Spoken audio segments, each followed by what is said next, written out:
So I have a last question, and that has to do with, so most of his pieces are short pieces, right? Short essays, interventions, reflections, and I think it's in the preface to Ficciones, where he says that, oh, the great masterworks have been written. We pretend that they have been written. We can now write commentaries on them. Right. I think there's something enormously appealing about that. It's true, especially in a course on world literature. We've read these long, old masterworks. There are a lot of them, more than anyone ever can or wants to read. So yes, why don't we write these smaller pieces, and they're enormously popular and fun to read. But could one say that there's also something a little lazy about that? Why not go to the trouble of writing another masterwork? Or is just the Well, no, I would say that he did. He did. On the one hand, I think that he's in the most material sense interested in the craft of writing. And there's a crucial notion of economy in his writing. He's very interested in producing an aesthetic efficacy, if you will, and producing an efficacious literature. He's very interested in the effects he produces on readers, and he works and manipulates that. Let's leave the question of length in the essays and the poems, and let's concentrate on the short stories. The tradition of short story from Edgar Allan Poe, which he admired so much, the idea of the mechanics and the economy of the short story and how it produces the desired effect. So he's very interested in that craft. But also, you could say that his short stories are like Swiss clocks. Every word, every sentence, it's so obsessively and attentively constructed that I don't think he could have written a novel in that style. It would be almost impossible to write, and perhaps even impossible to read. The attention that it demands from us readers, the amount of time that we spend with these 3-4 pages. When I teach and when I write, I spend more times with 3 or 4 pages by Borges than perhaps in some cases with very long novels that demand a lot more time. So the concentration is really part of the craft and the essence of it. Because he was very interested in the literary minutiae of writing and being a writer. The question of, does this short story work? It might be brilliant. The idea behind it might be, does it work? Does it produce? Does it take the reader where I want the reader to go?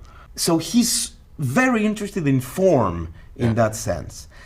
And then some 19th century and early 20th century British novelists like Stevenson and Wells, he didn't like the novel very much. In the 1919 in Spain, right before returning to Argentina, and when he came to Argentina he went to Argentina in the 1920s, he was one of the central figures of the avant-garde in Spanish. And I think he never stopped.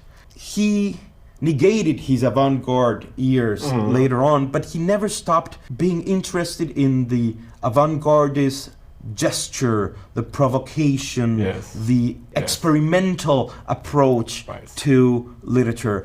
And so I think that rather than writing novel that conveyed an entire social world, that he was perhaps felt more close to Duchamp. He was better than Duchamp. He did what Duchamp would have liked to do. More effectively. Conceptual art, right? Conceptual literature. Let me just tell you the concept, and then somebody else will write the novel. Somebody else will. So to create the aesthetic form that allows for others to transform their idea about what literature is and how literature should be. You can tell that I really like Borges. Very good. I think you've given a great impassioned defense. I'm glad I asked you whether Borges was lazy, and I think you've completely convinced me that, in fact, he wrote exactly the way he wanted to write and the way he should have written, or he should write. And in an effective engineering of Swiss clocks. Yes, he said he hated Joyce's Ulysses, that he couldn't finish it. It's probably a lie. He probably did finish it.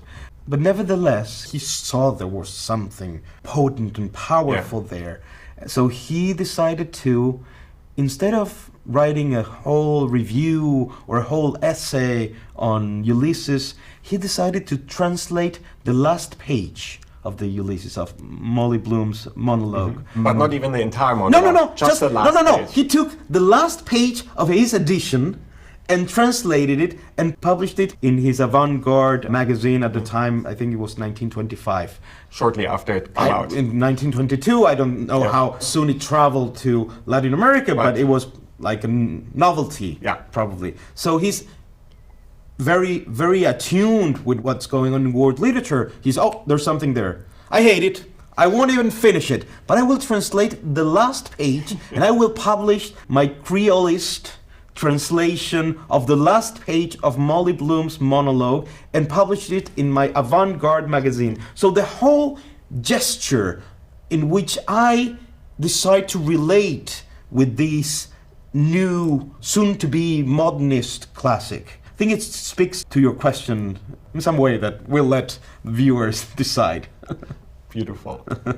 Thank you so much, Mariano. My pleasure.